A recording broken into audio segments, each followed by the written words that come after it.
right. Hello. Welcome back to Hyperfix and Hate Watch. I'm Jared. I'm Kayleigh. And we are gonna get right into it. This is our very first theatrical movie that we got to see, so this is gonna be probably a little bit more discombobulated, no notes. Top of the dome. So we are talking weapons before we get into it. Kayleigh, how was your week? It was good. Good. Yeah. You came a little early today. Yeah, I got my friend had a loss in the family, so we're making her dinner, so I got to go do that. Oh, that's sweet of you. Yeah. What are you making? I'm making cookies and then green bean casserole. Mm-hmm. So, and then like my friend's making like chicken and stuff, so. Does Adelaide cook? Yeah. What do they cook? A lot of eggs. A lot of eggs, okay. A lot of, they like to make me breakfast. Eggs are good. They don't like eggs. It's just me. Oh. It's just for me. Okay. They'll be like, "You want breakfast?" And I'm like, "Sure." Well, eggs are a lost art for sure. Not everybody can cook eggs like really well. Yeah.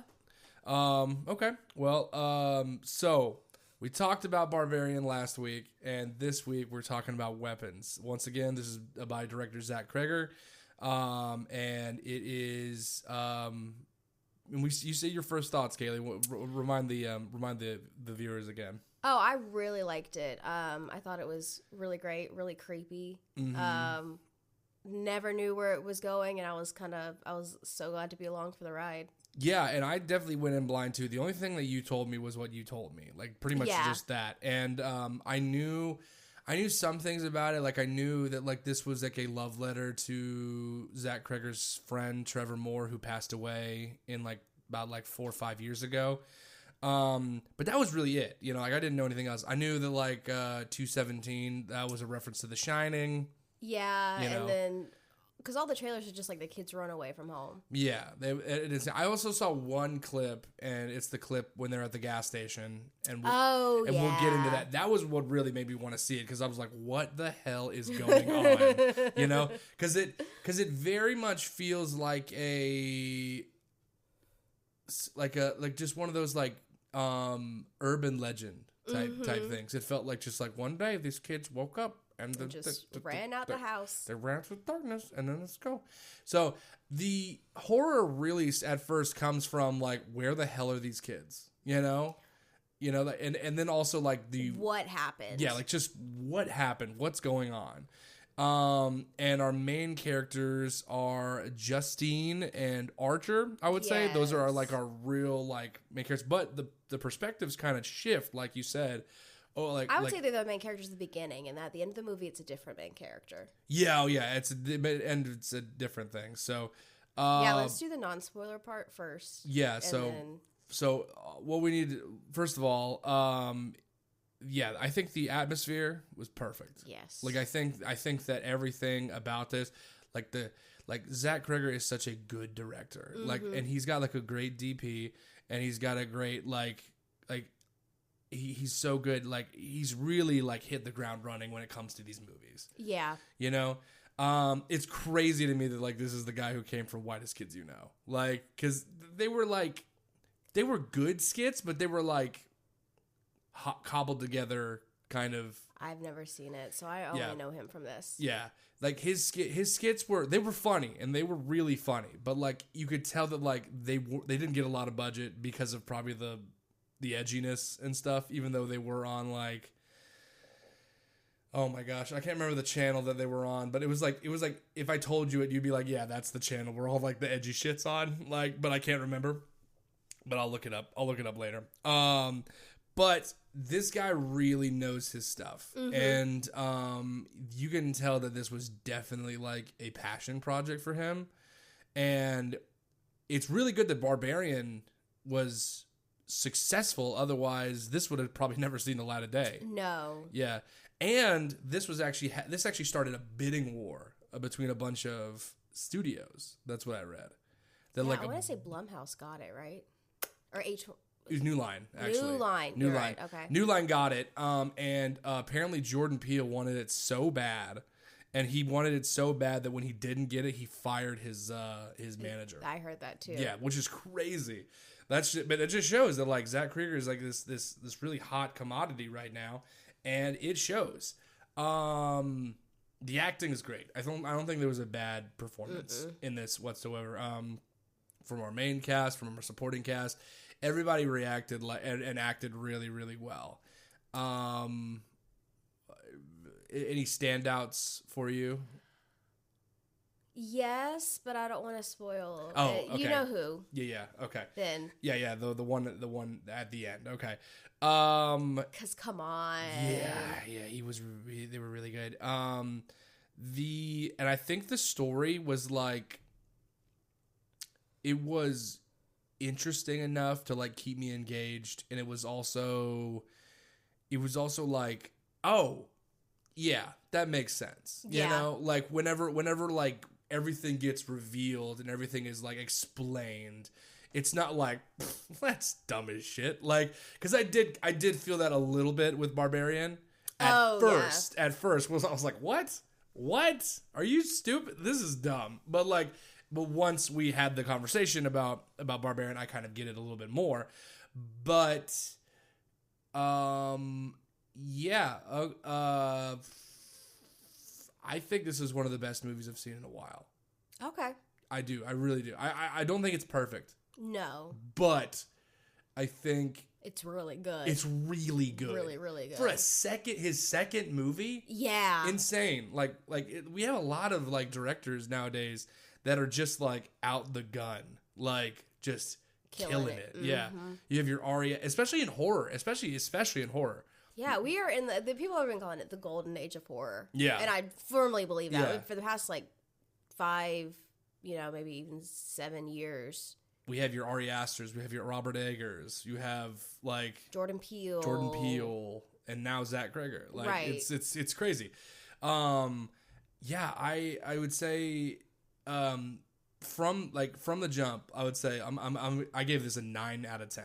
Okay. That's what I gave it. What did you give it? I would say the same. The same. Okay. So, all right. That is our non-spoiler talk about it. And now we're going to transition into spoilers. So wee woo. Spoilers. If you haven't seen Weapons, go see it now. Please. Yeah. Because once you know the twist, I think there is a little bit of rewatchability with it, but I don't think it's as much rewatchability of it, because I feel like once you know the twist, it's pretty obvious. You know? Yeah, but it's still enjoyable. It is enjoyable. It's not like The Prestige, for example. Oh, where you could rewatch that 20 times and still pick up new stuff. Catch up something new. Because okay, we'll get right into it. It starts off with Justine walking into her classroom, and it's just an empty fucking classroom. Except for Alex. Except for our boy Alex. Such a cute little kid. Yeah, he's adorable. Cute. He's in another horror thing that's Carrie Christopher. I don't remember what he's in, but he's in something else, and he's a good actor. I felt so bad for this little boy. I just wanted to hug him. Yeah, and the horror, whenever we find out about everything, shifts from, oh my god, what the hell is happening, to, oh my god, this poor kid. What the hell is happening to him? Yeah, and so we come in, and the thing that struck me, because we've mentioned this before, I'm a teacher and you've worked in schools as well, is that a lot of parents kind of suck. Yeah, and have this distrust for teachers.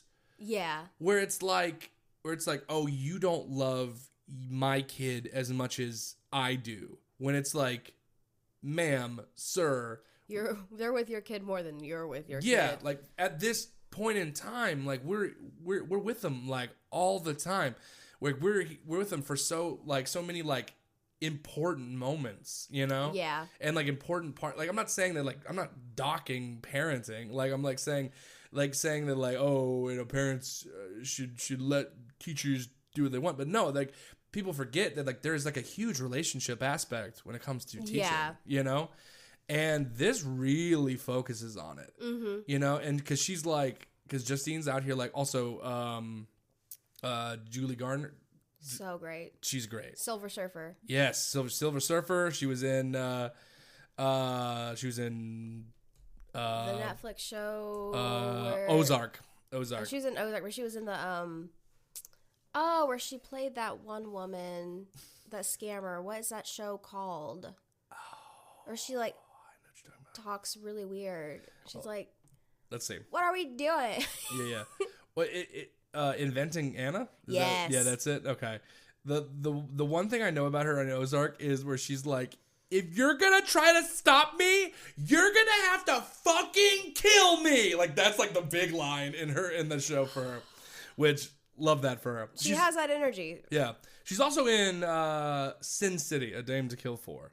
I don't know if you've ever seen that. I've not. It's just a Frank Miller comic book made into a movie. I've heard of it. I just haven't watched it. It's not great. That's what I heard. It's fun. Okay. It's weird. Okay. We should watch it. Add it to the list. Yeah.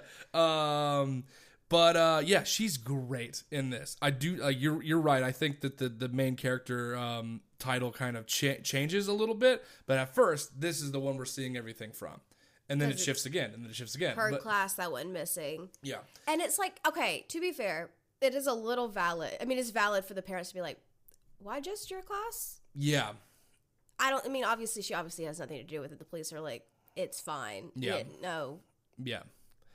But I feel so bad for it. But at the same time, though, like, I know that, like I was saying, I put a lot of stock in, like, the relational aspect of, like, teaching. But at the same time, what do you think we're doing all day? You know? Like, indoctrinating the kids into being transgender frogs. Being transgender frogs? Yes.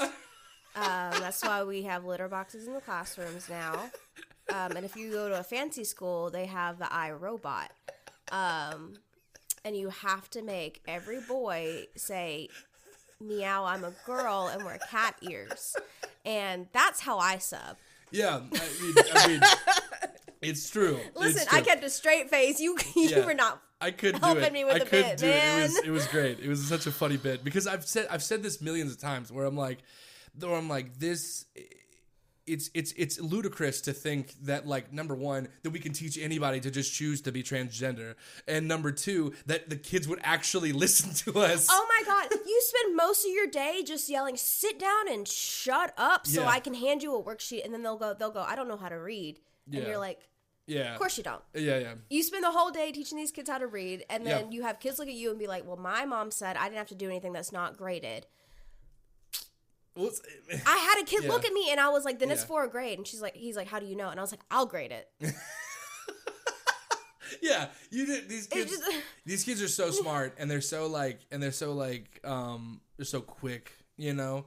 But like, yeah, like they're little badasses. They are little badasses, and I love them all, especially my class. If you're listening, all 5 of them. I have 5 classes. All 5 students. You decide which 5 students Jared actually loves in his classes. They know. They know. I do have favorites, but I will never tell them. They just the fact that like you think teachers like have any ability to like what was Julia Gardner doing? Like she like saying, you should run out into the forest late tonight. 2:17. Like how many times did she have to probably say that before they're like, you know what, maybe I will. You know? For them to even hear them, the amount of times they'd be like, turn to page 5, and they're like, what page? Like, 5. Page 5? You mean unit 5? No. 25? 5. Wait, what page are we on? Yeah. 5. Yeah. Can you write on the board? It's been written on the board. Yeah, it's on the slides. It's on the slides. That was the first thing I did today when I went here. I wrote down what you're doing for the day, and I put page 5 through 10, answer even number questions, and then they look at me and go, do we need to answer question 3? And I was like, I don't know. Is that an even number? I don't know what's even. Yeah. And so like all the parents are what she's like saying, I want to know, I want answers as much as you do. And they're like, we should lock her up until they tells us what to do. Like, good God. Well, it's Archer. Yeah. And Archer is a asshole. Like, and you can tell when his kid. Yeah, oh yeah. His kid sucks. Yeah, his kid sucks. And it's because of Archer. Because clearly him and his wife were having issues before this. Right. You know? But not even just like, no discipline. No. That's the kind of dad that's like, Yeah, show that kid who's boss, Yeah. man. They're just Kick his being ass. boys. Yeah. Yeah, that little, yeah. Yeah. I saw this woman on TikTok. She was like, if I was in weapons, she was like, it's always the bad kids' parents that want to speak out the most. That is 100% true. Like, it's always like, your kid is the worst in the class. oh yeah. And you're telling me what I'm doing wrong. Yeah, no. It's like, maybe you should parent your kid better. Or at all. Or at all, yeah. Just try. Show up. Be there. Tell them no once. Yeah, that's the first PTA meeting Archer's ever been to. I guarantee that. 100%. And I thought it was really interesting that like they never showed Archer's face. They always focused on Justine, which I thought was really cool. So she's doing the usual teacher thing and goes get 2 bottles of Svedka. Which oh my God. Well, you know, it's just like, they're like, she's getting chased out. And then he's like, go home for your safety. And she says, I'm going to go to the liquor store. yeah. And then, Girl, have that stocked already. If Yeah. you knew you were coming before, I Yeah. would have bought the stuff before. yeah, and that's the only unrealistic part because most teachers probably do have like a bit of a thing. What are you having? I don't have any anymore. The thing is, whenever I have kids, whenever that happens, there will be no alcohol in my house, like ever, because alcohol is a good like stressor, like stress Yeah. reliever, and I just don't want that, so I can like rely on that. It's like if my wife is gonna be stressed, I'm gonna be stressed too, And Alina can't drink. Question: when is your wife never stressed? That is a good point. This is a true story. When she was born, she was so stressed out. Her hands were like balled up, like into fists, and her nana had to unfurl her hands, and because she didn't cry. That's Crazy, right? Like, and so when she like unfurled her hands, then she was like, like started crying. Like, so yeah, she's been stressed since day one, right? Yeah. Day fucking one. Like, it's crazy. And, but I love her, and that's why I have to, sometimes I come off as so unstressed that I just don't give a shit. You have to balance her out, because if you're, Yeah, if we're both even stressed, at work, I have to look at her and be like, you need to chill out. chill. I was like, you're overthinking it Yeah. by a lot. Yeah. Sit down, go to lunch. Yeah. Yeah, that's my life. It's like you're not getting fired because you made a typo. Yeah, but here's the thing. She makes me like have good worry more. Yeah, which is good. So like you said, we balance each other out. So yeah, she's Justine, is being escorted out by her, I guess, principal. Yeah, it's the principal, Benedict Wong. Yeah. Benedict Wong, love that guy. He's great. Yeah, he's anything he's in, I just love him. He's Wong in the Doctor Strange. Yeah. I was like, what is his name? He's great. He's great in the Marvel universe. And then she goes home. She sees a unhoused person. And he's like, hey, I'm trying to get a bus ticket to go home. To go visit my brother. And he's like, all right, God bless you. Like, do that whole thing. And then she comes back out the store and he asks her again. Does the same thing, which is so real. That's such a realistic thing. And then... because she's creeped out about the truck following her. Yeah, and then she goes to her car and it says, witch, across it. No, that's in the morning. Oh, yeah. Is it in the morning? It's in the morning. Yeah. She goes home, drinks, hears like...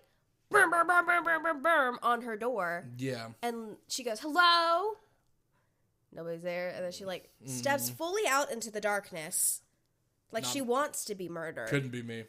And is like, hello? And then there's knocking again. And then she sees the witch on her car in the morning. Yeah, that's right. And she tries to get it off. And then she goes to like the police station. And they're like, what do you want us to do? Yeah. Well, and also it's interesting is that's the thing I remember, that they never explained who was knocking on her door. It was just, it was Archer probably. But like they don't like implicitly say it. Right? No, because he assumes that you have media literacy. Yeah. All right. Anyway. Sorry, Jared. I do. I was like, I figured that they would show it, but then they showed like the red paint, and I was like, it's probably Archer. That's what that was meant to imply. Yeah. I know it was about to play the witch thing. I just was like, I don't know who. It didn't implicitly say who. No, and then she has that dream, right? Yeah. with the red-haired woman. The red-haired woman that's like creepy as hell. And she's my favorite actress in this whole thing. She's excellent. Her name is Amy Madigan. She is. I know she was in Uncle Buck. Okay. She was also in Field of Dreams. That's the only thing. Oh, she was also in Antlers, along with, I believe, Carrie Christopher, who played our guy. Oh, our little boy. He was the little boy in Antlers. Mm-hmm. I liked Antlers. Yeah, I thought Antlers was good. Yeah, so she has this dream of like the red-haired woman, and she also goes to see Paul in the bar after he sees him at the thing. Yeah, and she texts him. Yeah, and he's played by Alden Ehrenreich, who is young Han Solo. Not a great movie, but a fun movie. I liked him in that movie. I thought he was great. Yeah, like it's not his fault the movie was not good. He did what he could. Yeah, and I appreciate that. I think he was a perfect Han Solo. Like I really liked him. Yeah, and so she's trying to get him to drink. Yeah, he's like, no, he's sober. He doesn't tell her he's sober. Mm-hmm. He also doesn't tell her he's with. He said they broke up, or they weren't together. Mm-hmm. And she's like, drink with me, and I was like, drink. Drink. Okay, and I was like, Justine, why are we driving drunk? First of all, not appropriate. Yeah, I like her as a character, but there are some moments where I was like, it's not very professional of you as a teacher to be doing all this shit. Yeah, because it talks about how she like takes kids home. That was my big issue, because they were like, you hugged a kid, and she was like, it's a crying kid. Like, if it's a crying kid, you're gonna hug a crying kid. Like, yeah, yeah, so sorry. But then the taking him home, I was like, no. Yeah, I was like, you know what? No, you do not do that. You don't know. And they're like, I was like, because I actually had a student like that last year where they're like, can you take me home? I'm like, just drop down the road. I was like, no. Mm-mm. I was like, I can let you use my phone. You can call your folks. I will just crawl past and watch you walk to your house. Yeah, like that's the most I'll do is like tail you to make sure you get home. So I'm not. Yeah. No, that's just not good. Like unless it's like a part of your job description, you should not be in a vehicle with a kid. Right. And like, because like for example, when I was I was in a children's home. They had like cottage cars that we were supposed to drive with them in it. That way, the insurance covers both me and them. Oh yeah, and that's fine. And also, it's just a safety hazard. It's just you just don't put yourself in that position. No. Like it's why whenever you're an Uber driver, you don't have it's customary to like sit in the back seat and not in the front. Right. Like unless it's like a full car and then you gotta sit. Then you gotta sit in the front. My mother made me do that one time. We were in Atlanta with like all of my aunts and stuff. Mm-hmm. I was the youngest, and they said, you go sit in the front. And I was like, with this man? And they were like, yeah, help him navigate. And I was like, Mom. There's like a navigation on there. Like, I know. She was like, there's not enough room. And I was like, why am I sitting up front? She's like, none of us want to do it. And I was like, Mom. See, I would be the one to sit in the front so that way my introverted friends wouldn't have to. No, I was just like, this is a grown man. And I was in high school. I was like, I don't want to sit next to this grown man like that. Yeah, and we talked about the dangers of that. So yeah, and she starts noticing that something's going on with Alex's house.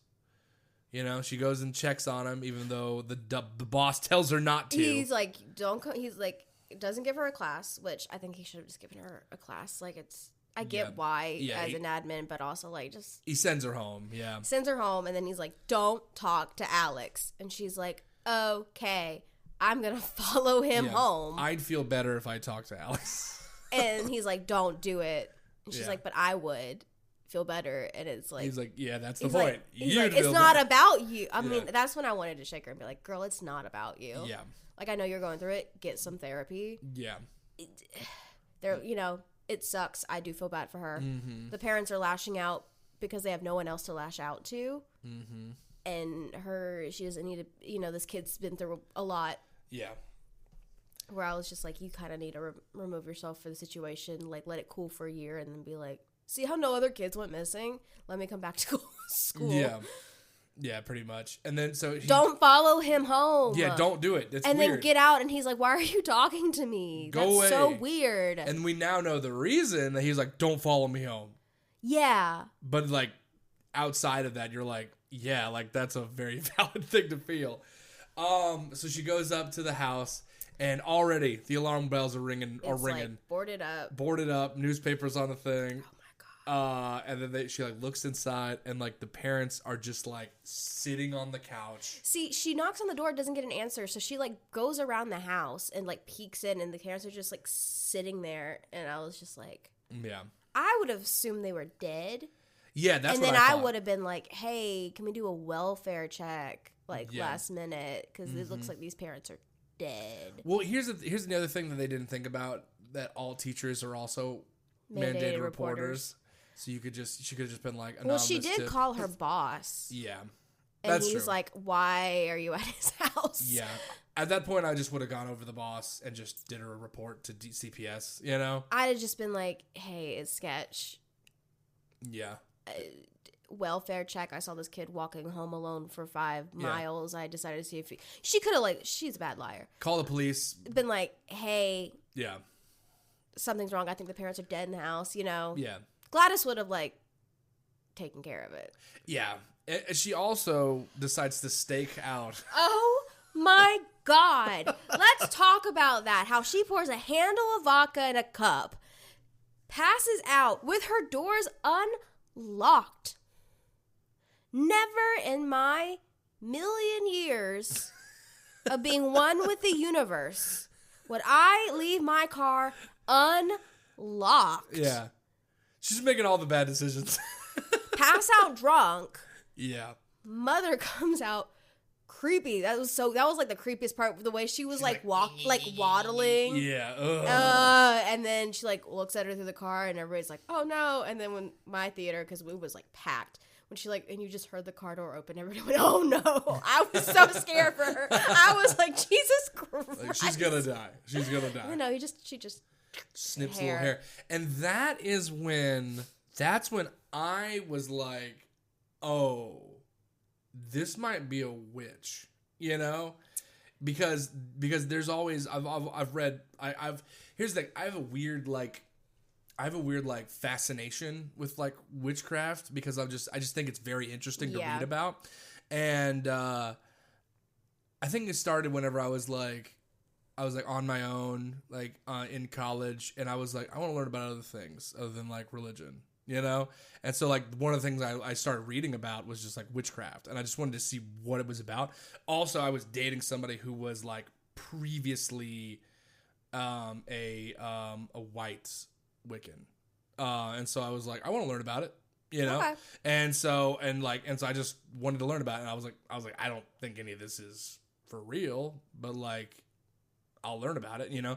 And so as soon as they were cut the hair off, I was like, oh, this is a spell. This is a spell. Yeah. And also, that's a good, callback, because, literally says witch on her car. Mm-hmm, yeah. Mm-hmm. Mm-hmm. Yeah. Which is really, I mean, buried the lead really good, because most normal people would not be like, oh, witch, you know? Yeah, I love that this is a witch movie. I love witch movies. Yeah. You don't see many witch movies. No, they were really big in, the 70s. And I hope they're gonna, maybe with this movie, make a comeback. Because it was, I think, in terms of witch movies, it's this, The Witch, obviously. Mm-hmm. I would argue, in a way, that, there's elements of witch movie in Midsommar.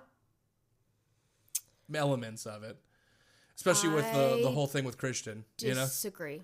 Okay. Well, then remember she was doing, the love potion thing on him. Yeah, but I don't know if that would be a witch. It's how I would. I see there's elements, but I wouldn't call it I don't know. I wouldn't go so far as to say it's like a folk horror movie, but for sure. But that one part of the plot, I would say, would be witchy. And then I can't think of anything else really. I have one. It's on my Oh. Let me see. Because I really like this movie, and I cannot remember the name of it for the life of me. Oh yeah, Hocus Pocus. I forgot about Hocus I mean, Hocus Pocus, but like... Oh yeah, The Craft. That one as well. The Craft. They're putting The Wizard of Oz on here. That doesn't make any sense. Well, yeah, I guess it's The Wicked Witch of the West. Oh, Pie Wacket. Oh yeah, and also Suspiria. Suspiria's good. Have you seen the newer one with Yes. Dakota Johnson? I've never seen the old one. I saw the new one. The new one is wild. The old one's also wild. Mm-hmm. They're also putting Sleepy Hollow. Race to Witch Mountain. The Dwayne Johnson one. Yeah. I guess so. Because it has witch in it. Into the Woods. Yeah. That's a good one. Yeah, but yeah, I agree. Okay, some of those were just movies with witches in it. Practical Magic. There you go. That's a witch movie. Yeah. Fun fact. I hate Hocus Pocus. I don't think it's a good movie. And this marks the last episode of our podcast. Alina agrees with me. Now. I'm not the only one. I am in enemy territory. No, you can love Hocus Pocus as much as you like. Well, I'm calling for help. I have been betrayed. We will find a movie that you love that I hate. We will find it. Yeah, because I have good taste in movies and you don't. You can't tell me that plot is just wild and ridiculous. That's not what I said. Nowhere did I say the plot made sense. Yeah. Also, it's did you know Kenny Ortega directed it? No. Like, as in High School Musical and like Descendants and stuff like that. And that's why it's so good. We'll have to do like a whole Kenny Ortega month or something like that. I think that'd be fun. I will watch Hocus Pocus for the content. I'm not saying I won't do it. There's no movie that I will not watch. It's so good. I'll watch it again and we'll see. All right. It's camp. It is camp. You're right. It is very much camp. I don't know. Also, I think the reason that me and my wife, you know who Alina is. Me and Alina didn't like it is because we saw it at that park, like you're going to Jefferson.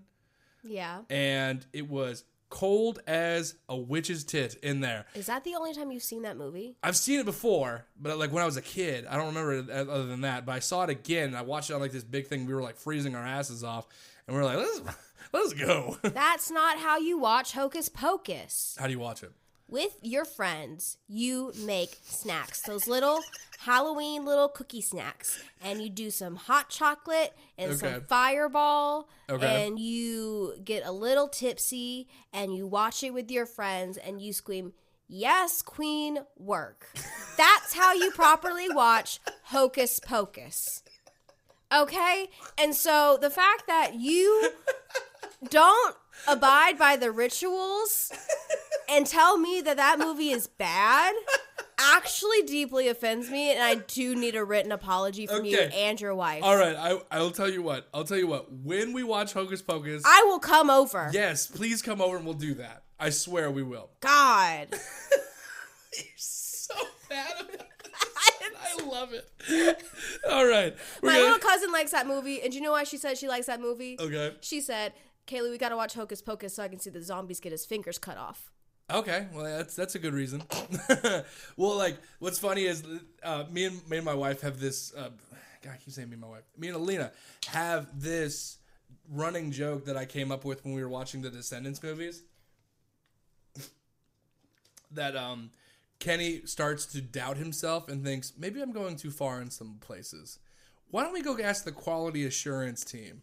And you walk in, it's like a boardroom with just like a mirror at the end of it. And he's like, "No, you're doing great, Kenny. All your ideas are amazing." Yes, they are. And you're like, "You're looking handsome, by the way, Kenny. Thank you, Kenny." And like he just leaves. He's like, "All right, we're moving on. No changes to the script." And what are the Descendants movies? Good. I'm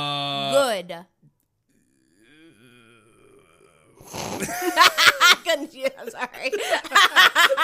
I tried. Yeah, they're good in a way. My little cousin really likes them, so I will defend them in her place. Alina loves them. Like if we put on her playlist, like songs from Descendants will show up, and I just like roll my eyes, and I'm like, so many ways to be wicked. Like, you know, I just know it at this point.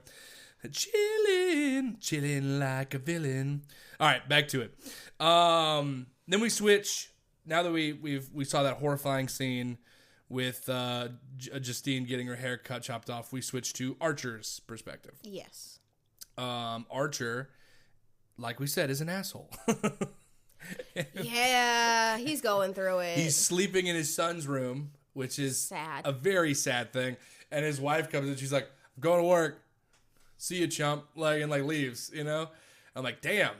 Yeah. Unhappiness there. Well, I mean, the loss of a child does lead to a lot of people getting divorced. It almost kind of felt like they were already...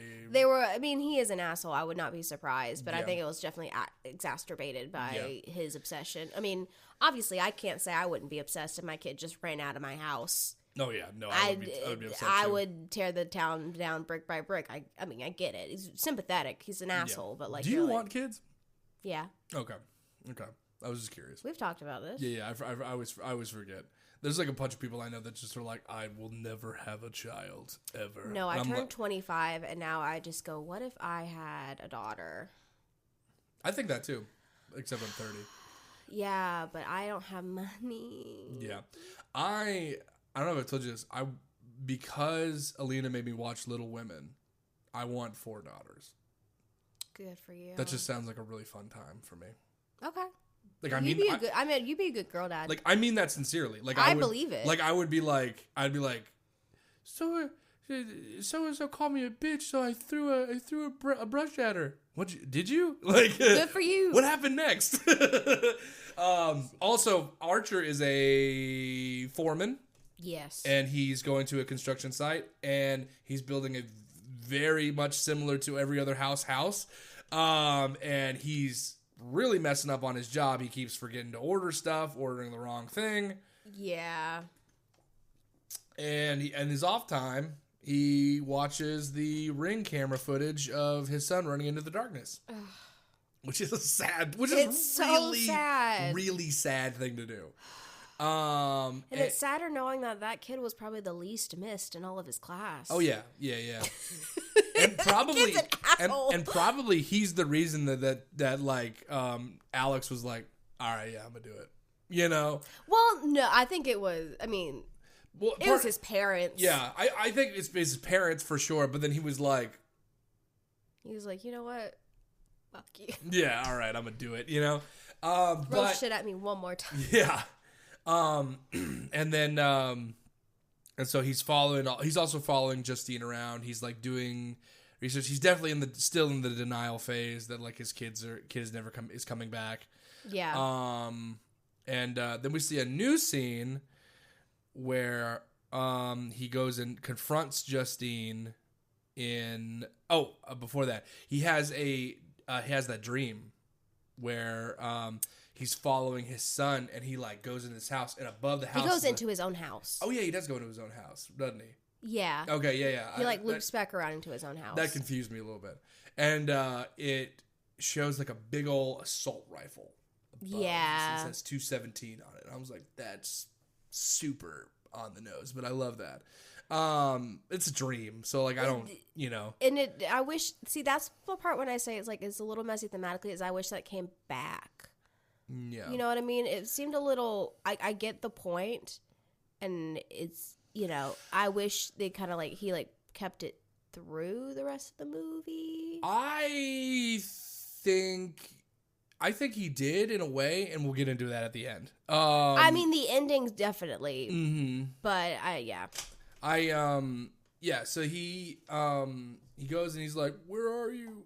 I'm sorry. I should have told you I loved you more." You know, like usual dad stuff. Yeah. And then it turns into Gladys again. Oh, with the makeup. Oh, Conti. And the horrible wig that like you could see. You know. She's such a diva. Yeah. I love her. Yeah, she's so scary. She's a diva. Yeah, but she's a diva, but she's also scary.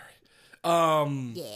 Like, and I'll get into why later, but like he goes and he confronts Justine at like the gas station, you know, like a normal person would. Well, yeah. You know, and he's like, "That's what you're saying. You're the problem. You're the one that's causing all this." And she's like, "No." And she like looks to the side, and then she sees Marcus just running at her, and that was when, like I said, when I saw that clip out of context, I was like, okay. See, I didn't see that clip before, so me just seeing Benedict Wong with his eyes bugging, just running arms out to his side. Yeah. Not even a full Naruto run. Yeah. Because it's just like, that's creepier. If it was a Naruto run, I'd be like, okay, that's comedic. But when it's like... T-posing, yeah. It's just... She's just like, what the fuck? And she tackles him, and he's trying to kill her, and then clearly Archer has some sort of military background. He's wearing the dog tags, and he also like kicks Marcus's ass. He does. You know? And then she runs into the gas station and is like, help me. And everybody's just like, get out of here. Get out of my house. Get out of my store. And she's like, why aren't you doing shit? And then it switches to Paul, right? Yeah. And so Paul... I don't know. You had the synopsis, dude. Yeah. Sorry, I forgot. Let me look. We're doing this off of memory. Yeah, we aren't doing this. America's Food. Well, okay, yeah. Does it switch to Paul or does it switch It's Paul. to... Okay. So Paul is doing stuff, and like he's a cop, and we already don't like him because he cheated on his wife. Also, his wife... It's not his wife. I think it's his girlfriend. Oh, yeah. Or fiance. Yeah. Well, either way, like, we also forget that Donna, like, confronts Justine in the liquor store and is like... He's like, you got him drunk and you fucked him, and dumps alcohol on her. And I was like, girl, that's your man. Yeah. Because she was like, he said y'all weren't together. Yeah. But even if you were together... Save the aggression for your man. But also, she's pouring alcohol, like a flammable liquid on her. Once again, which shows the witch thing. They're gonna, yeah. And also, how are you gonna cheat on your boss's daughter? Yeah, that's wild. That man can have you murdered. That's a wild thing, and no one would ever find out because clearly he's corrupt too. Yes, because we can talk about the whole junkie. Where he sees him obviously breaking into a house. Yeah, and he's like, I swear, I work here. He's like, I work here. I just forgot my keys. Call. And he gets him. He's like, is there anything that's going to stab me? And he like, no. He's like, no. And then he gets stabbed with a needle, and then he knocks him out, which like. I got to say, freaked me out a little bit. Hated that. The needle or the police brutality. The police brutality as well, but the needle like was in this finger. Yeah, no, I would have. Okay. And like. Then he realized he's being filmed, but also I was just like, I don't think that guy's going to report. No. I don't think he knows where the police station is. He's phobic, remember? Yeah. But even like if you like bring him in and you're like, cops lie all the time. They lie on the stand. Yeah. They lie. I mean, you could you got stabbed and then you punched him. It's not, I mean, it's a big deal, but also it's like it's not that big of a deal where you had to like let him go. Yeah, but that just shows how corrupt he really is. He's like, fuck. Yeah, and then he tells his either future or current father-in-law, and he's like, look, it's just gonna get. He's like, listen, it's gonna go away. Yeah, it's gonna go away. So just as long as he doesn't come in, you're gonna be fine. Otherwise, this is gonna be a big deal. Yeah, and he's like, if I see you again, yeah, it's gonna be a bigger problem. And he's like, I told you. And he's like, I told you not to come back here. No, because that happens, and then he sees Justine, and then they go to the bar, and you learn he's sober, drinks, he cuts to them fucking. Yeah. Immediately, that was quick. And also, you notice that, like, from Justine's perspective, like, the hug was, like, 2 seconds. But then when, like, Paul hugged her, it was, like, 10 seconds. Like, 10, 15 seconds. Because I think he, like, actually had emotions for her, and she was just trying to get information out of him. Oh, yeah. Because when she dropped him off and he didn't say anything, she's like, jackass, or whatever. Yeah. You know? Yeah. Oh, yeah. She didn't actually care. Yeah. Justine knows she's hot. Like, for real. Oh, for real, yeah, for real. And she was like... She knows it. Yeah. Which... I can agree. Yeah. Like, 100%. She is gorgeous. She wasn't a raging alcoholic. Exactly. Took kids home. Yeah. Also, James, the drug addict, is Austin Abrams. He was in Euphoria. Yes. He was good in Euphoria. He was the one that was interested in dating cats. Like the plus size girl. Yes. I've never seen Euphoria. I mean, I saw like one episode of it. Well, I say I saw one episode. My roommates were watching it, and I came in there and I looked at that and I went, that's not what I did in that situation. And then they paused the TV and looked at me and I went, what?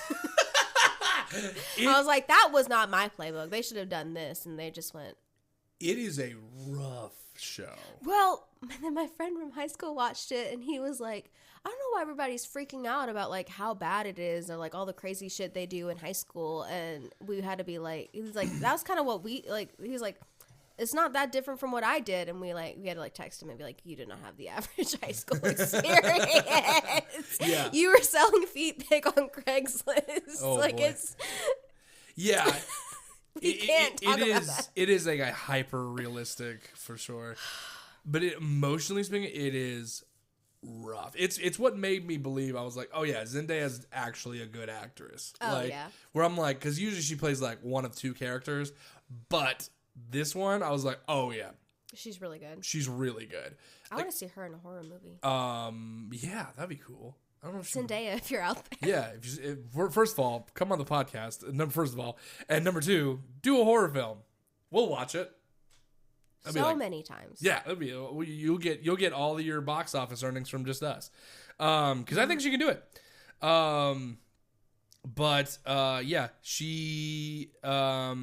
Paul's just chasing down this guy again.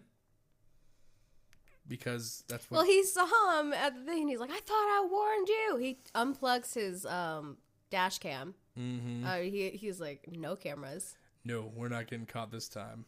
Chases him into the woods. Yeah, and then that's when we switch to our guy, right? James? James.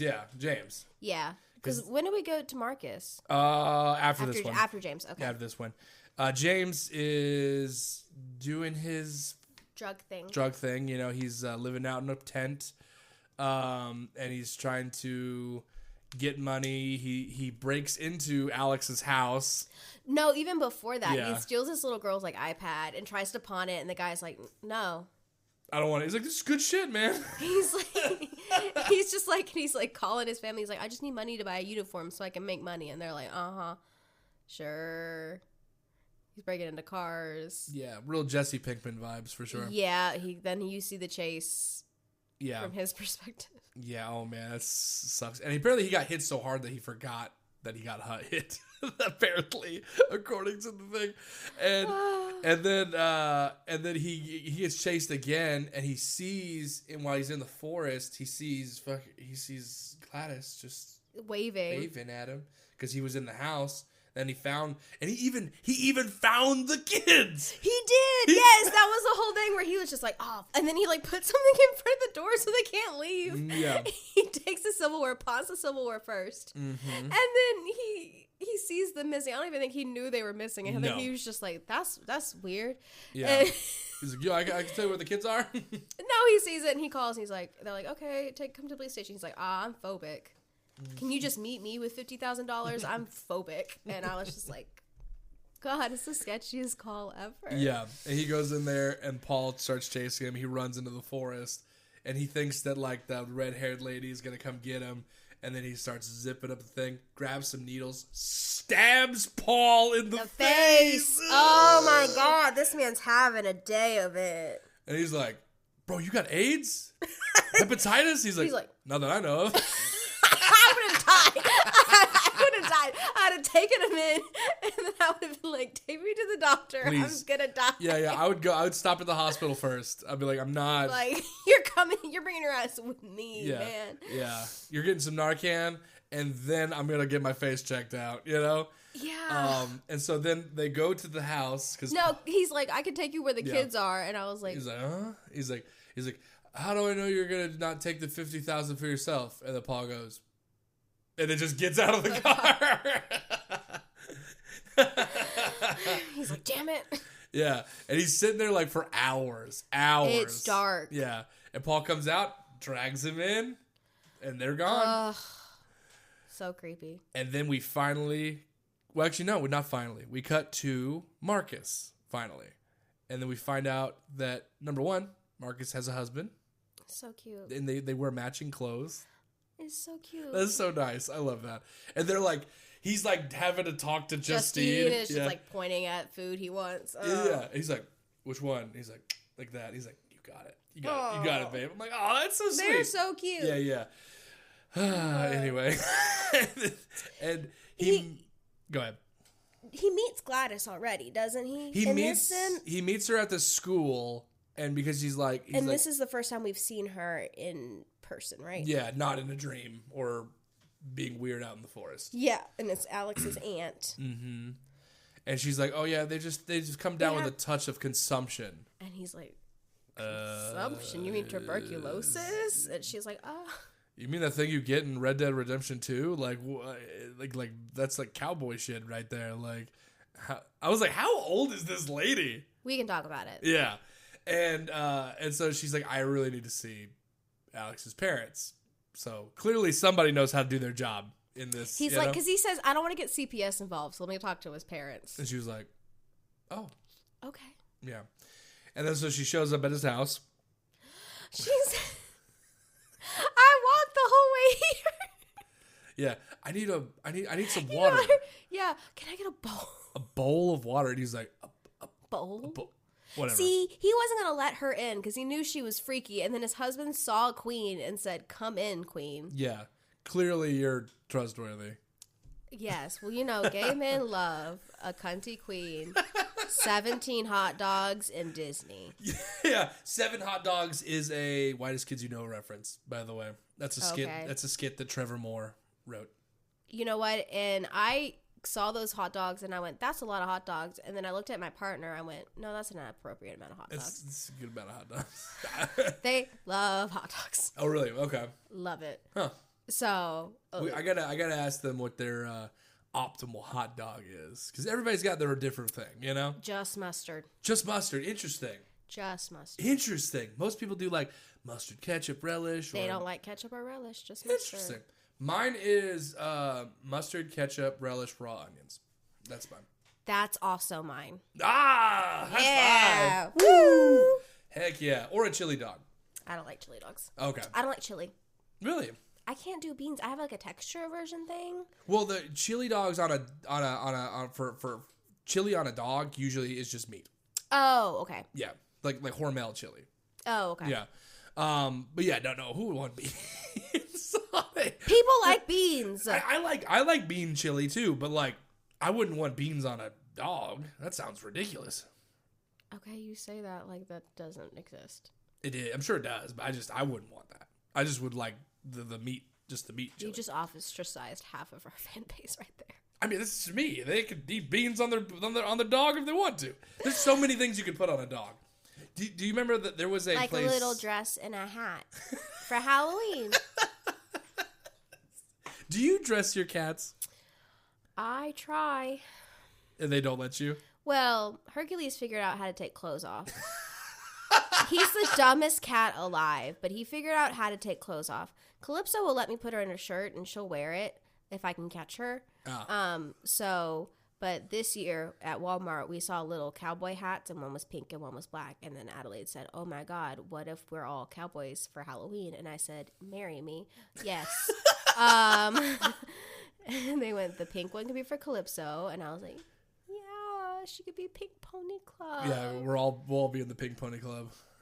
So. That's amazing. Yeah, I try.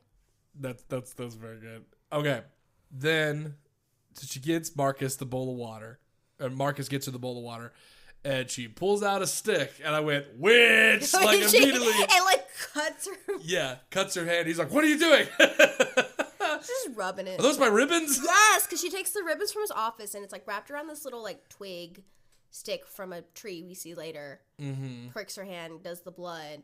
And then I think she like just walks over to his husband and takes some hair. Yeah. He doesn't do anything. He's like, what are you doing? Right. right. I would have been. This woman's old and frail. Don't let her do that shit. Yeah, dude, punch her. Punch that lady. And you're like, why? Oh, I don't know. She mental health. Look at how she's dressed. She showed up at my house. Yeah. Tried to attack me.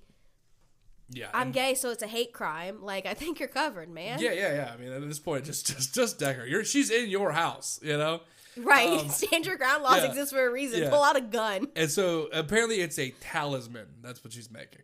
Yes. According to Wikipedia. Yes. Anyway. And so unfortunately, Marcus gets taken control over. And you see she snaps it. Yeah. And then he bashes his husband's head in with his own head. Yeah, which is why his eyes are all bugged out later. Yes, but it was such a cool, like, where it just kept going, and you just see, like, the skull fragment, and it was just it's so cool. I was like, hell yeah, he does great head smashes, because he did good head smashes in Barbarian. Head trauma always gets me. It's so good. Head trauma always gets me. Like, it's in Talk to Me.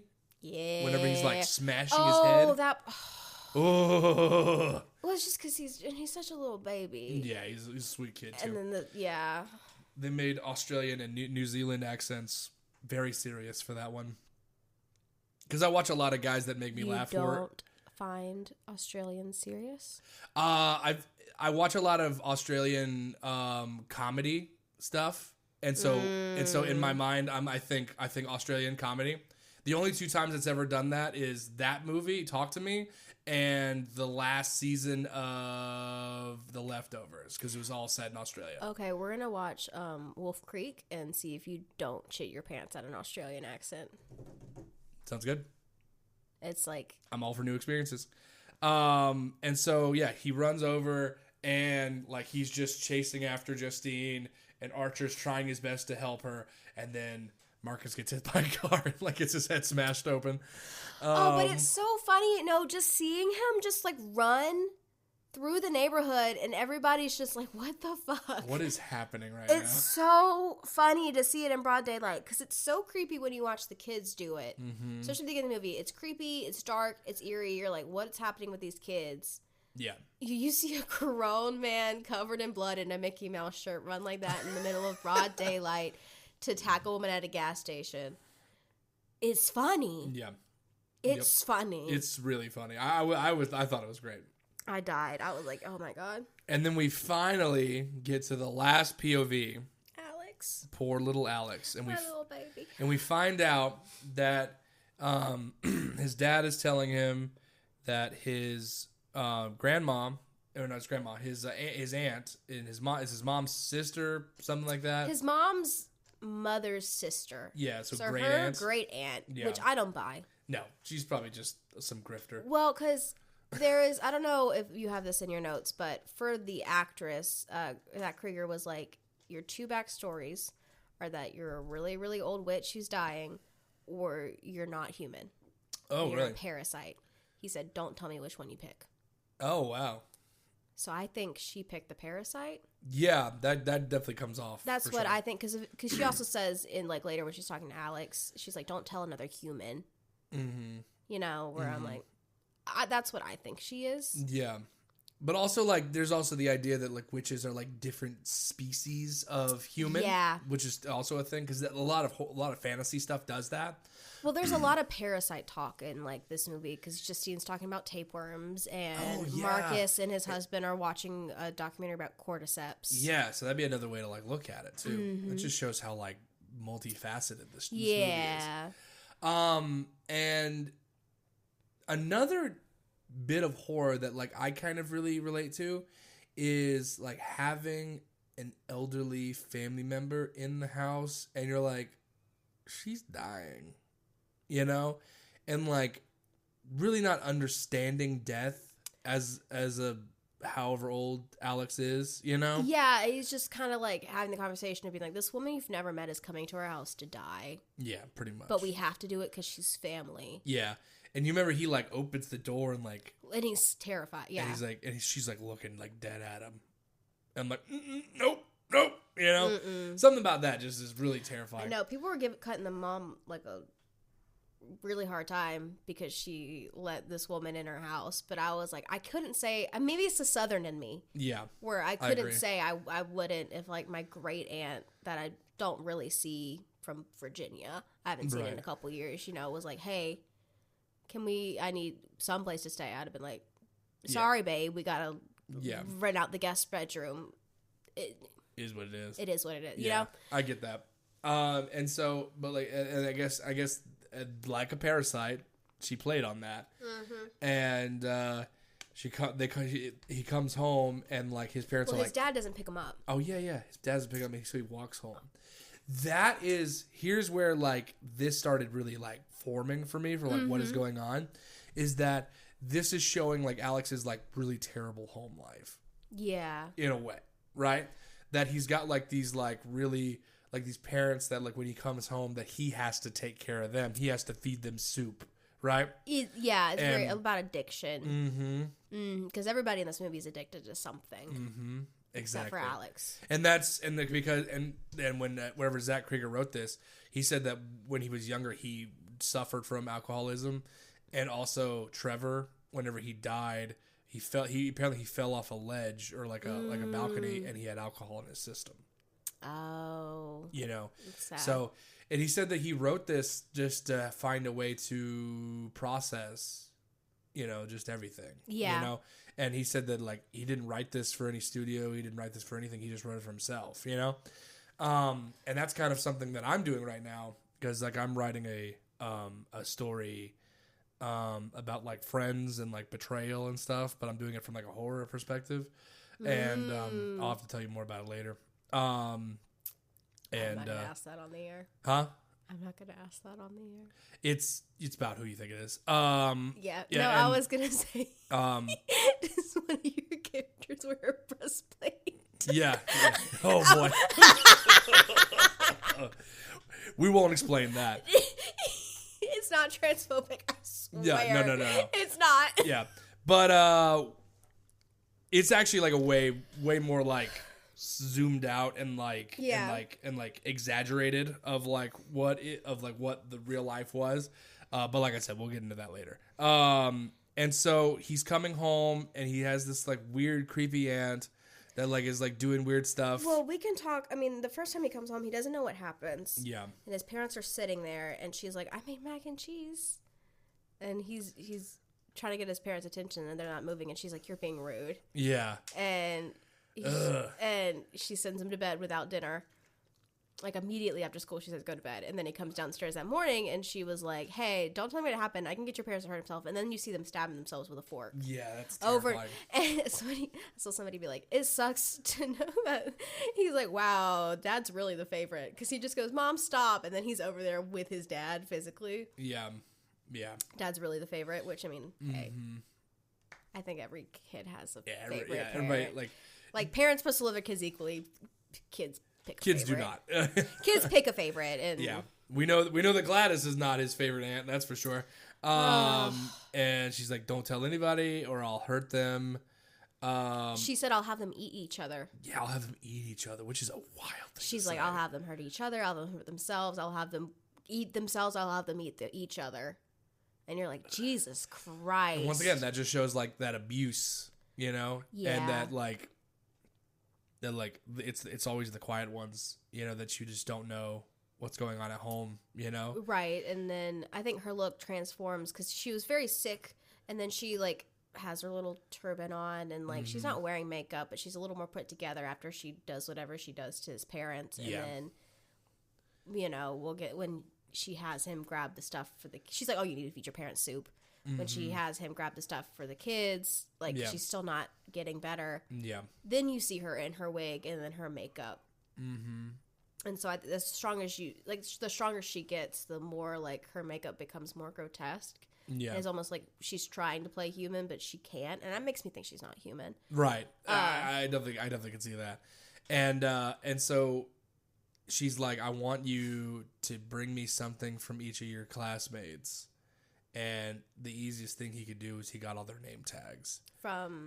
And Justine misses this, because she's a teacher. She's got like 17 of the things to do. Well, because she was like, what are you doing? And then I was just wondering, because it was in the middle of the day where I was like, I guess they don't use their cubbies after. Yeah. Because you know a kid's going to be like, which cubby is mine? And they're going to be like, the one with the name on it. There's not my name on it. Yeah. I imagine like recess is like at the end of the day or something like that. I always thought it was in the middle of the day. Well, they're in gym. They might have last period gym. Yeah.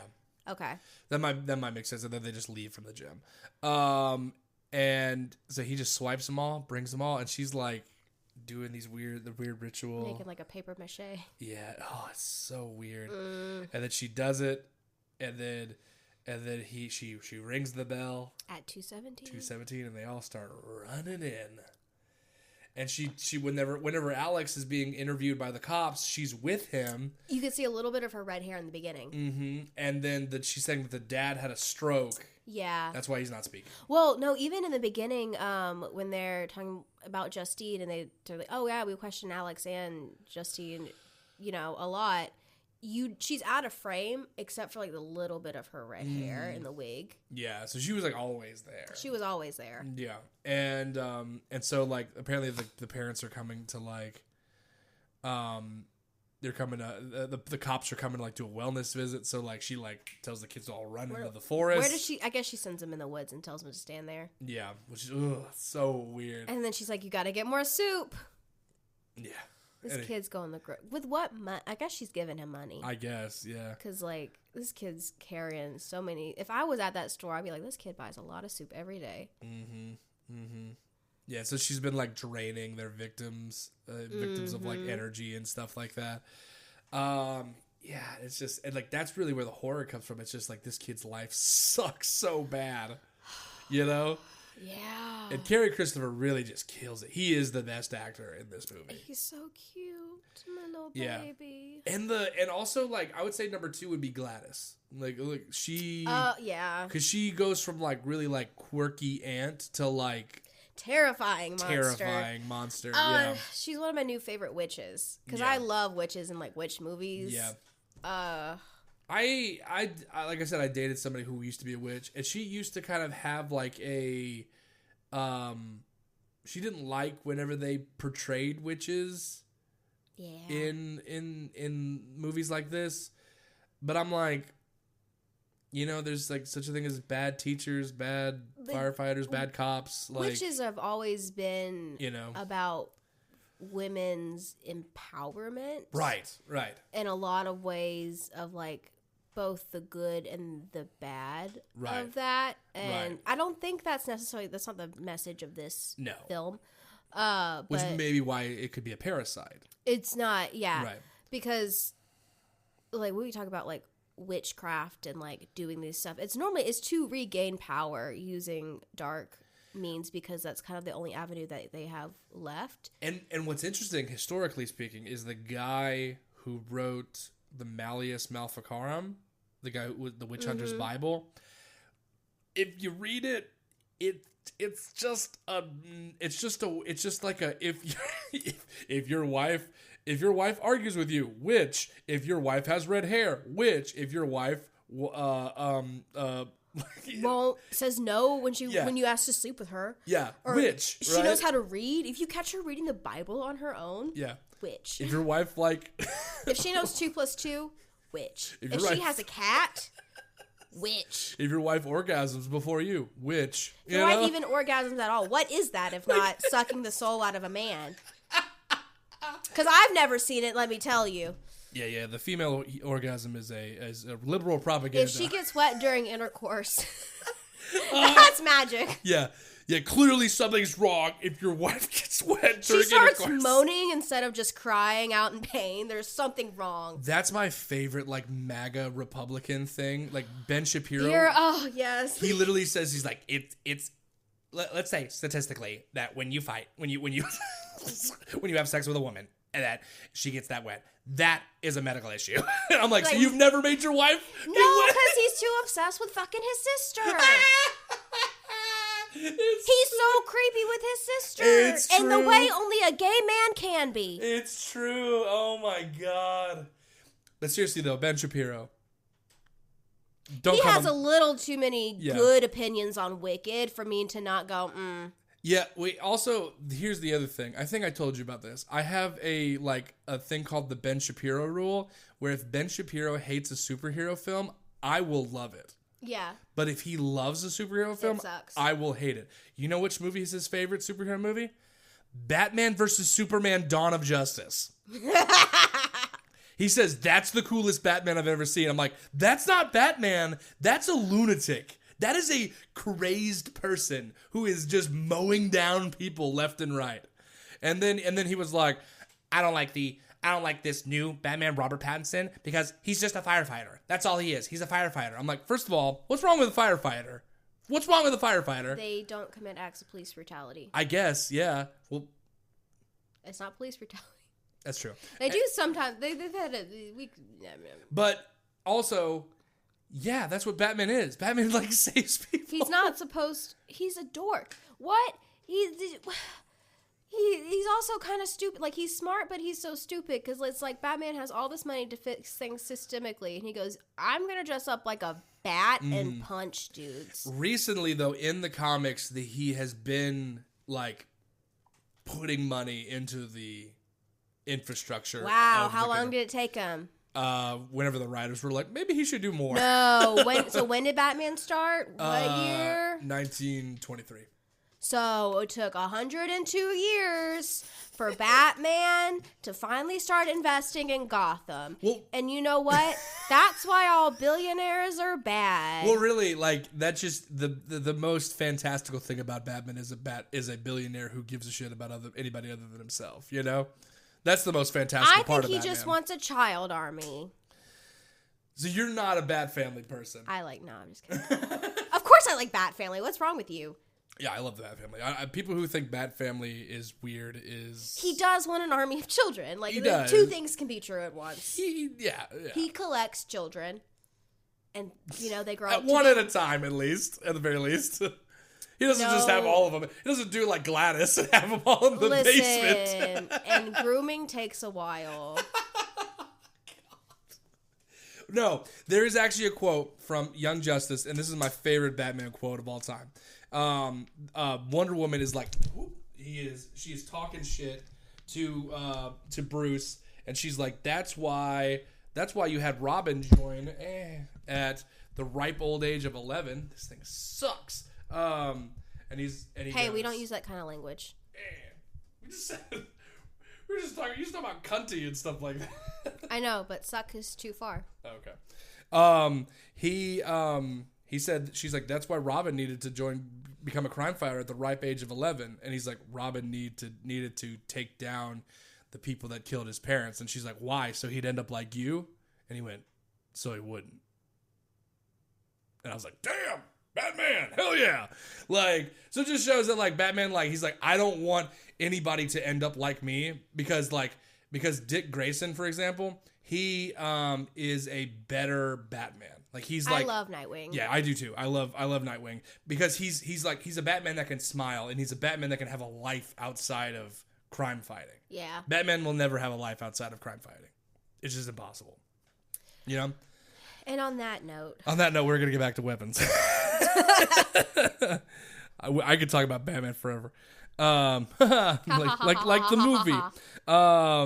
And so finally, Justine and Archer are like, oh, the way that they're running goes straight to Alex's house. Yeah. And so they go there.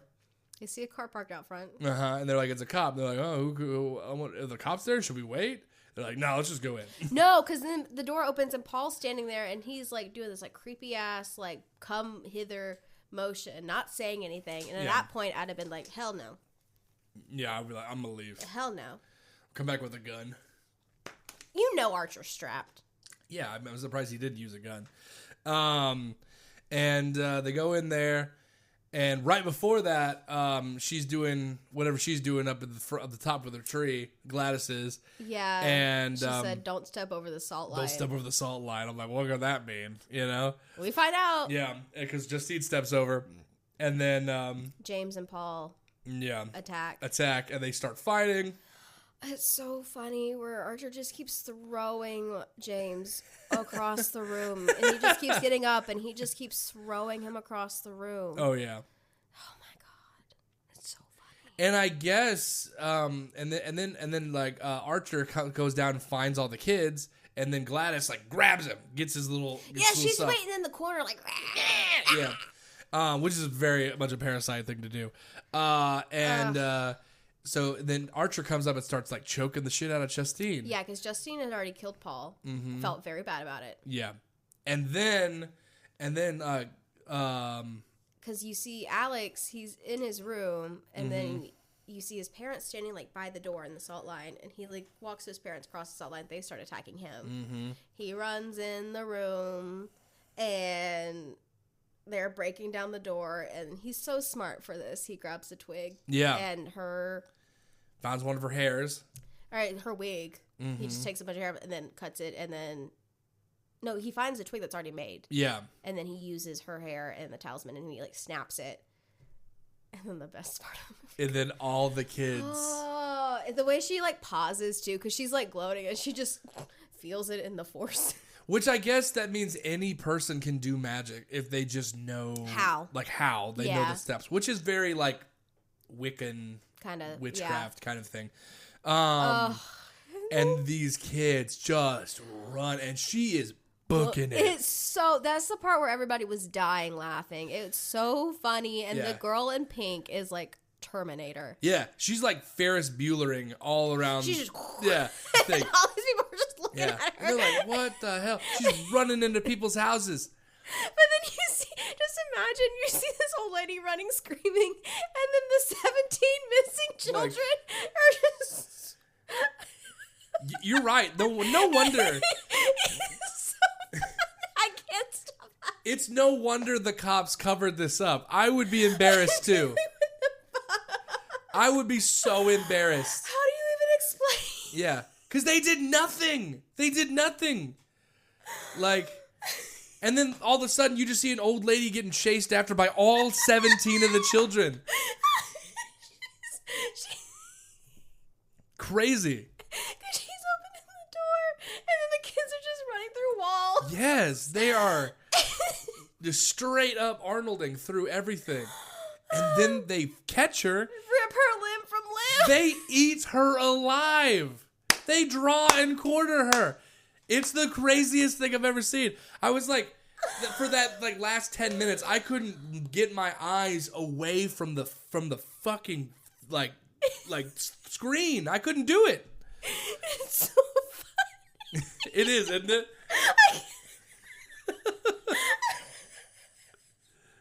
It's crazy, right? That's the craziest way for that to end. I was like, right, because then the spell breaks, and then Archer breaks, and he sees his son's gone, so he's following, and you see these people in their house, like, what the fuck? Why are you here? And he walks through the house, and she just goes, "There's a man in the house."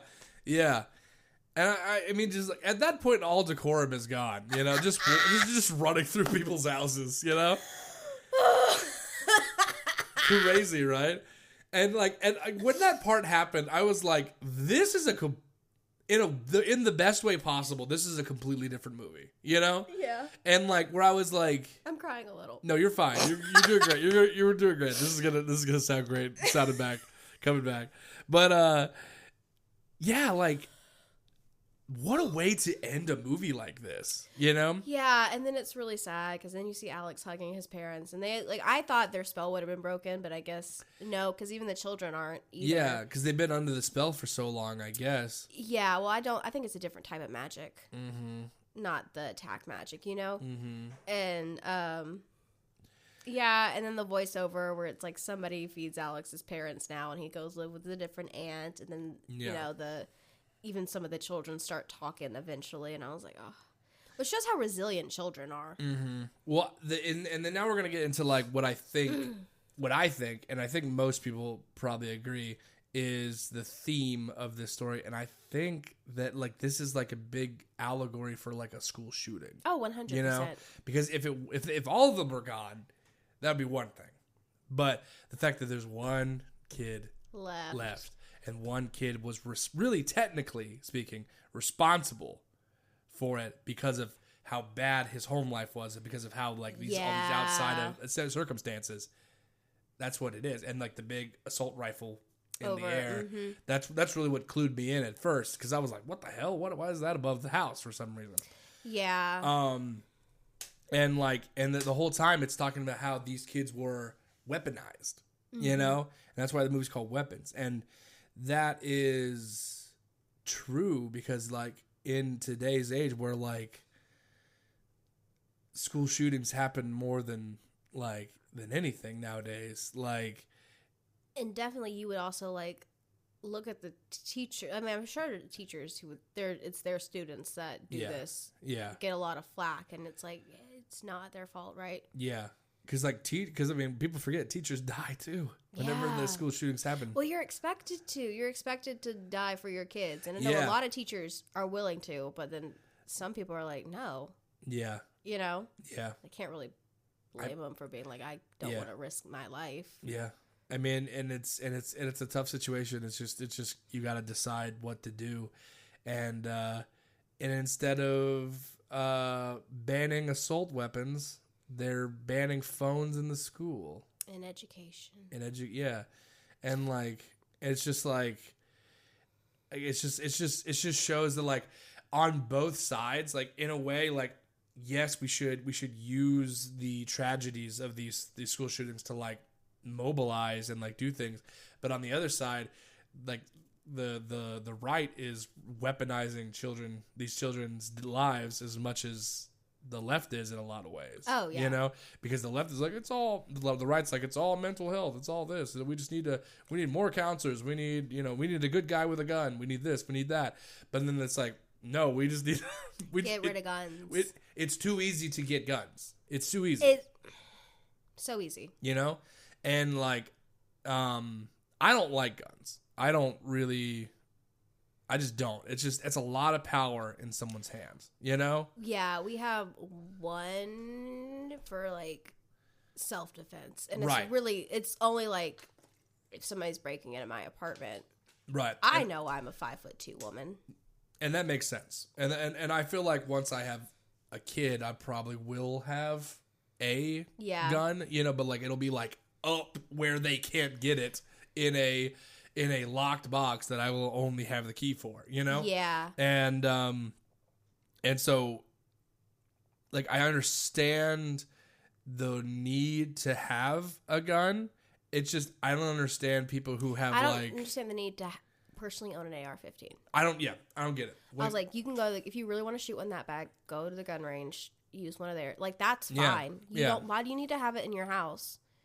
Like, my family's a family of hunters, so I grew up around guns, but, like, my dad, it was safe. He was, like, even with, like, our, like, BB guns, he's like, you don't point it up, you know, before my brother could, like, shoot, he had him take a gun certification test. Right.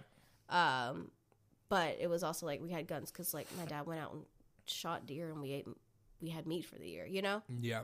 I mean, that makes sense. I mean, you can't use an AR-15 to shoot a deer, though. There ain't going to be nothing left. Yeah, it will destroy it. Like, so it's ridiculous. So it's like, I don't understand, like, and it's the people, these people are so pro-life, too. Like, how pro-life can you be if you don't give a shit about children dying, you're pro-death penalty, you like alligator Alcatraz. You're fine with cops killing people? Because, you know, they shouldn't have said, hey, I didn't do that crime. Yeah, because if they say I'm innocent and you shoot them, then guess what? They were just guilty in the first place. You just think they're guilty in the first place, you know? There's already that preconceived notion. You don't want free food for children. Yeah. Like you're against SNAP benefits and housing stuff, and it's like, so you're not really pro-life. Yeah, you're not really. You're just pro-birth. It's like...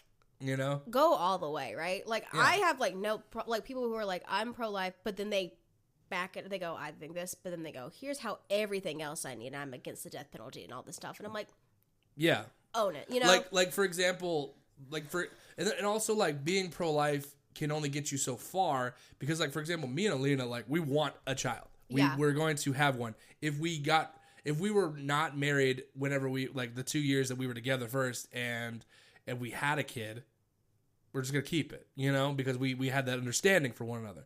But not everybody has that opportunity, you know? And so the fact that you want to take that away from somebody, and like I've had friends who have told me like, oh, this is just giving people an opportunity to just be irresponsible with their bodies. Like, no, like it's being more responsible to like not bring a kid into a life that, number one, you can't take care of, and that you might not want. They also you know? act like women can't get raped and get pregnant. Exactly, incest, rape, like there's all these different ideas, and then now we can't even, like, in some places you can't even get rid of ectopic pregnancies, which is essentially just a parasite at this point. You know, that where it's like it's not a life anymore. It's not conducive to any life. It's not feasible. It's gonna get you killed. It's gonna, Yeah, and so it's just, it doesn't make any sense that like the group that are so pro-life and are like, God made all children. He loves children. But we don't give a shit that they're getting killed in school. Right. You know, the one place where they're supposed to be safe. Yeah, you can be like, God created all children, and then be like, but what Israel's doing is right. Yeah, I was like, you can't be both, man. Exactly. So you just can't do it. So this is such a really like impressive allegory of this part of life that just is a everyday horror for Americans. It's not really anywhere else. Nope. It's just us. It's so, and it's not funny, but like seeing a lot of like expats talking about, they'd be like, I didn't realize I had PTSD until like a car like they were just like, they were in Scotland and they were with all their friends, and then a car backfired and they all flinched, and like they flinched and like looked around, and everybody's like, what's wrong? Yeah. And they're like, oh, I thought there was a shooter, and they're like, yeah. And we just had, I mean, and in our community that we won't say, we just had a shooting like last year. Yeah. And it was like really close. So it's just like, it's everywhere, you know? And I had students who like, they did a walkout, and they were like, and they said that they wanted to do it. And then my principal was like, yeah, we're going to let them do it. You know? He's like, we need to, like, he's like, it just needs to be in a organized and understanding way. And there were kids that were out there that were like not taking it seriously. And one of my old students, I'm not gonna say her name, but she's one of my favorites, and I love her. She came back into my room, and she was like crying, and she was like, they're not taking it seriously out there, and people are like getting killed, and they're just making a big joke out of it. And I just hugged her, and I told her, I'm like, I'm so sorry, but like, that's going to be life, you know? Yeah. There are going to be people that always take the things that are the most important and make a big joke out of it.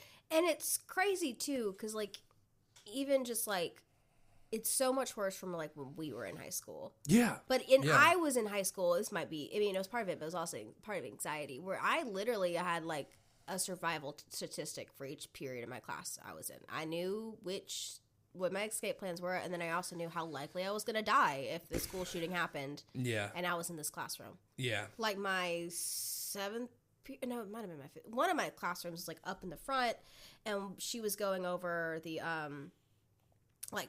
school shooter thing. And she was like, yeah, lock the door and stuff. But then she looked at us and she was like, there's no windows in here. We're also at the front of the school. So if somebody walks in the front of the school, we're not going to get a warning. She's like, this is what it is. If we have time, we probably won't get time. Yeah. And everybody was freaking out. And she's like, I'm here. And for every period, you're here for one. But I was like, yeah. I was like, she's like, unless they get the class right next to us first, we're not going to have time. Yeah. And that's just like the serious conversation you had to have. Yeah. And I had to have a serious conversation with my kids last year where when we were doing a lockdown, that like they were making a big joke about it and like goofing around and stuff. And I'm like, if you goof around on like a real situation, like we're going to die. We're all going to die. And it's going to be because of you. Yeah. You know?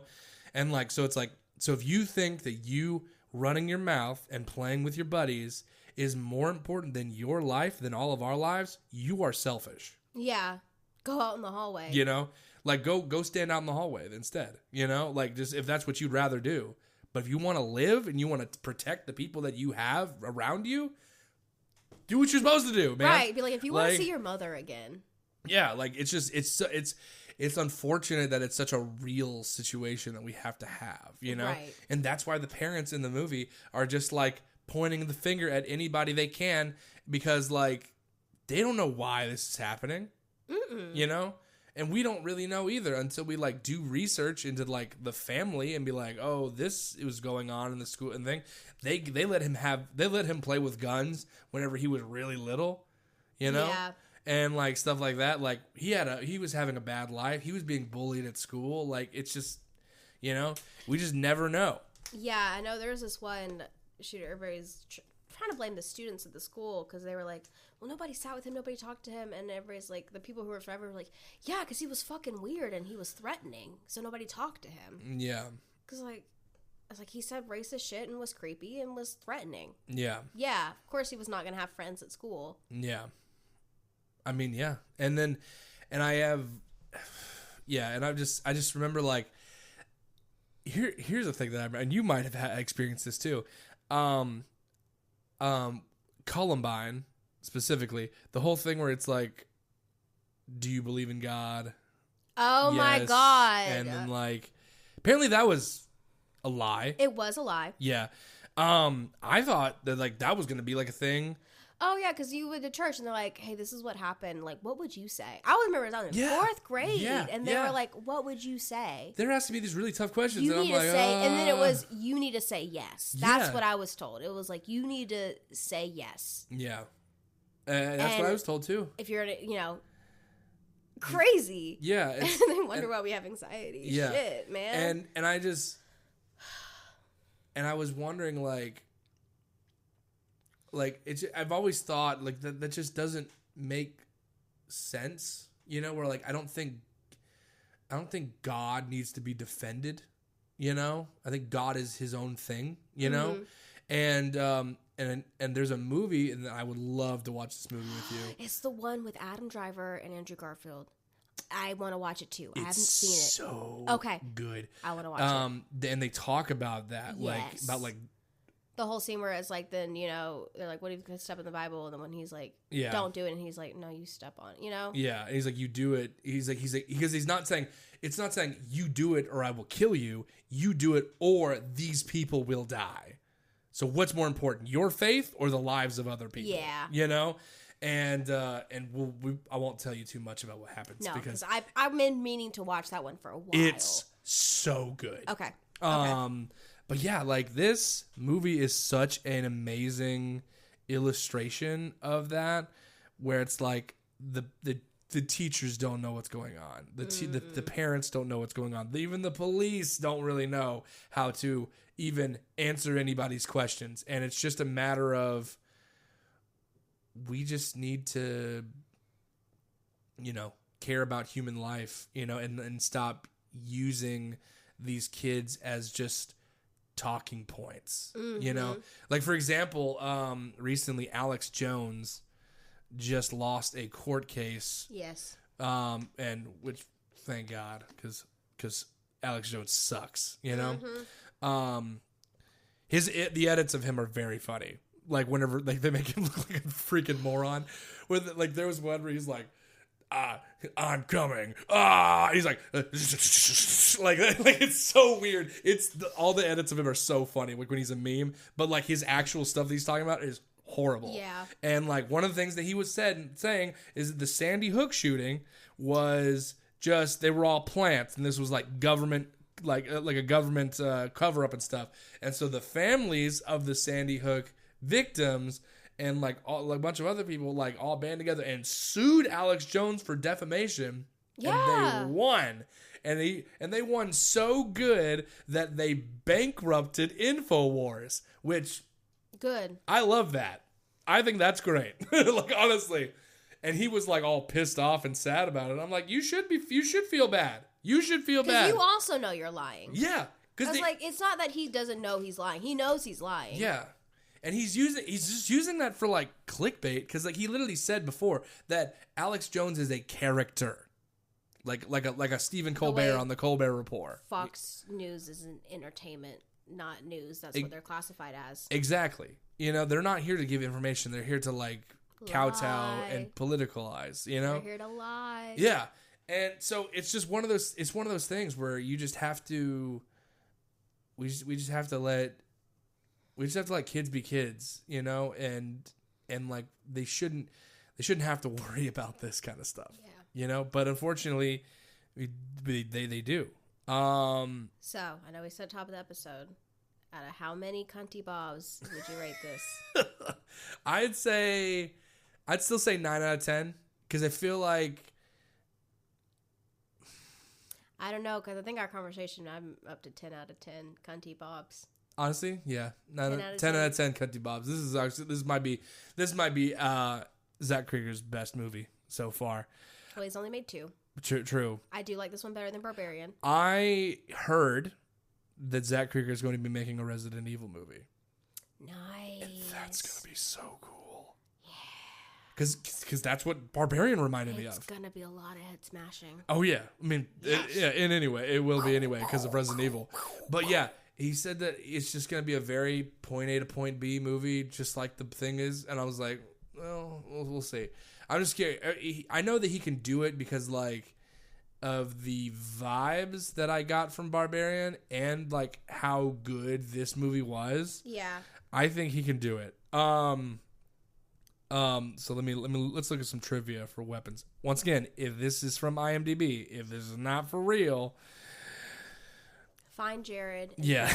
I didn't write these. To further capitalize on the themes of the movie, theaters listed showtimes at 2:17, the same time the children in the film vanish. Netflix was ready to pay more money up front than New Line, but an assured theatrical release and New Line's track record with horror were better selling points for Zach Cregger. Let's see. For the floating rifle in Archer's Dream, Zach Cregger cited David Lynch as a key influence in stating that it came to him through transcendental mediation. Being so for real. Good for him. 131 people thought that was helpful. A prequel was announced on August 12th, 4 days after its theatrical release. Maybe it'll be about Gladys. I hope so. That's going to be cool. More cunty bobs. Let's see. I'm not reading all that. Oh, yeah. Justin Long's in this. I forgot. He's a cameo. Yeah, he's the cameo. I thought it was funny that he... Yeah. He was going to Archer was going to one of the girls' houses, and then the mom was like, "I'm not comfortable with you coming in here." Oh, and then he waited to ask the dad, and I was like, "Oh." The Prius driving. He said, "Yeah, I don't see why I'd have killed him. Yeah. I'd have killed him. I'd have said, no, let me talk to my husband real quick." Yeah, and then he would have walked back down and said, "I don't feel comfortable with that." Oh yeah, yeah. So killed him. Yeah. So best movie ever or worst movie ever? Pop quiz. I'm just kidding. Right. It was really good. Really good. Yeah. So once again, this has been Hyperfix and Hate Watch. I'm Jared. I'm Kayleigh. And lock your weapons up. Unless they're children. Then don't lock up the children. And don't weaponize children. Unless you're feeling cunty. Yes. In Gladys we trust. Woo woo. All right. Bye. Bye.